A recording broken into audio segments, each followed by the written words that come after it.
Ever have one of those days where you feel like you're running on a hamster wheel, super busy but not really getting anywhere? Well, what if I told you that a tiny fraction of what you do is probably responsible for the lion's share of your results? Today, we're going to break down a mental model that explains exactly that, the 80-20 rule. Okay, think about this for a second. Look at your closet. I bet you've got a few favorite shirts or pairs of jeans that you wear, like, all the time, right? And what about your phone? How many of those apps do you actually open on a regular basis?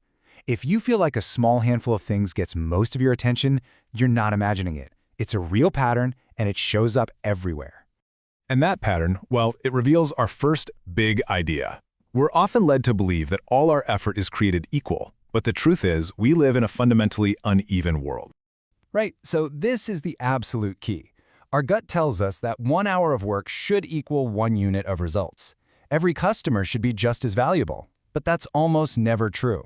The reality is, some things just matter way more than others. A small number of our inputs create the vast majority of our outputs. So this idea of an uneven world isn't just a feeling. It actually has a name and a pretty fascinating backstory. Let's dive into what the 80-20 rule really is. The official name for this is the Pareto Principle. It's named after an Italian economist, Vilfredo Pareto, who back in the 1890s noticed something kind of weird. 80% of the land in Italy was owned by just 20% of the people. But then he started seeing it everywhere. He even found it in his own garden. A few of his pea pods were producing most of the peas. And that little insight turned into a totally revolutionary way of looking at the world. And once you know what you're looking for, you see this pattern everywhere. In almost any company, a handful of star employees drive most of the big wins. A small group of loyal customers often brings in the majority of the revenue. And for you tech folks, a few nasty bugs are usually the reason for most of the software crashes. It's the same imbalance again and again. We're kind of conditioned to think like the ideal world on the left. A nice, straight line where more effort equals more results. Super predictable. But the real world looks a lot more like the image on the right. A few of our actions give us these huge, explosive results, while most of our other efforts just add a little bit of value here and there. Now listen, here's a really common mistake people make, so don't fall into this trap. The numbers 80 and 20 are just a handy label. It's not some strict law of the universe. Think about a group project in school. It's totally possible for 20% of the team to do like 100% of the work, right? The key takeaway isn't the exact numbers, it's the idea of the imbalance. Okay, enough with the theory. To really make this click, we're going to walk through this brilliant visual example that has nothing to do with numbers at all. Let's talk about the car drawing test. So, imagine an artist has 5 minutes to draw a car. Now watch this. In just the first minute, that's only 20% of their total time, they sketch out this basic wireframe. But look at it. The most important work is already done. We can tell it's a car, we get the shape, the perspective. Everything that comes after this, the color, the shading, is really just icing on the cake. And this chart just nails it. That first 20% of effort, it has a massive impact. It takes the drawing from a blank page to something we totally recognize. The other 80% of the time is all spent on details that have diminishing returns. The jump from nothing to level 1 is huge. The jump from level 4 to level 5 is pretty tiny by comparison. And this brings up a really powerful strategic question.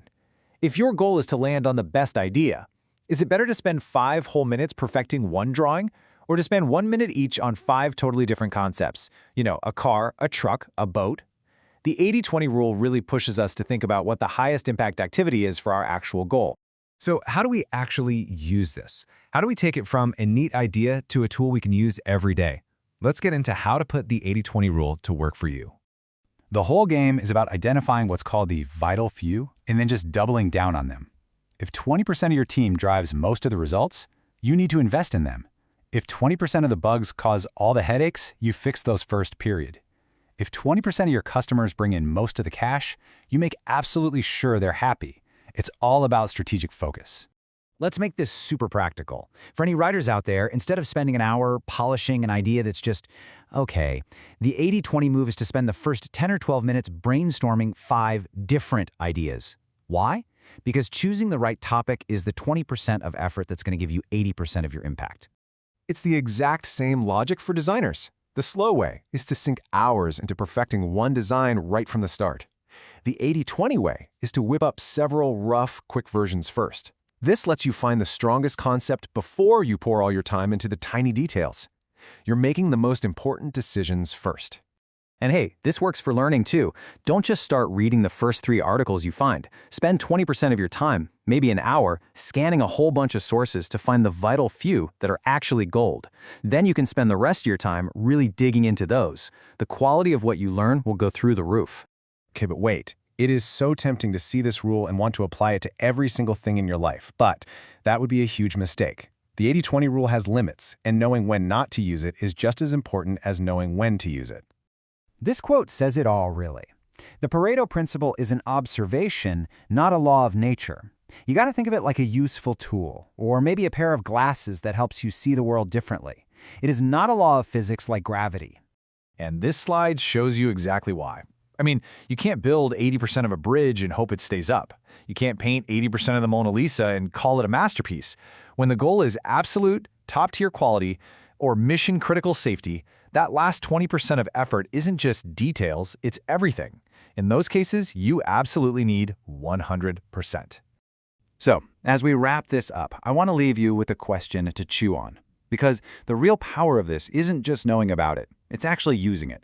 So take a minute today and just ask yourself, what's the vital 20% in my work, in my friendships, in my life? And what could I do to give that 20% the focus it really, truly deserves?